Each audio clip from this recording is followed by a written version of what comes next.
కూటమి వచ్చి అధికారంలోకి వచ్చి 1 సంవత్సరం మాత్రమే అయింది. మరి దీనికి వైఫల్యానికి కారణం ఎవరో కూడా ఒకసారి ఆయన ఆత్మవిమర్శ చేసుకోవాల్సింది. పూర్తిగా ఇది ఒక సంక్షోభాన్ని సృష్టించారు జగన్మోహన్ రెడ్డి గారు. ఆ 1550 కోట్లలో కూడా 400 కోట్లు కేవలం పులివెందులకు మాత్రమే ఖర్చు పెట్టడం జరిగింది. ఏమైనా అంటే మేము 6 కళాశాలలు 5 కళాశాలలు మేము పూర్తి చేసేసాం, అడ్మిషన్లు తెచ్చాం, 150 సీట్లు కూడా వచ్చాయని చెప్తుంటారు.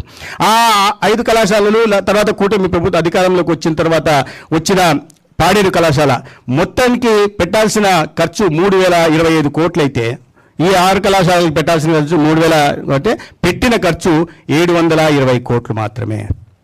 720 కోట్లు సగటును పెట్టి దాంట్లో కూడా ఈ Paderu Machilipatnam central sponsor scheme కింద ఉన్నాయి కాబట్టి కేంద్ర ప్రభుత్వం ఇచ్చింది తప్పిస్తే మొత్తం రాష్ట్రం నుంచి లేదా నబార్డ్ నుంచి కానీ సిఎస్ఎస్ నుంచి కానీ పెట్టిన మొత్తం నిధులు పూర్తి చేశామని చెప్పుకుంటున్న కళాశాలలు కూడా 300 కోట్లు మాత్రమే. కాబట్టి ఏ రకంగా చేశానని చెప్తారు? 3000 కోట్లలో మీరు 700 కోట్లు మాత్రమే ఖర్చు పెట్టి కళాశాలలు పూర్తి చేశానంటే ఎట్లా?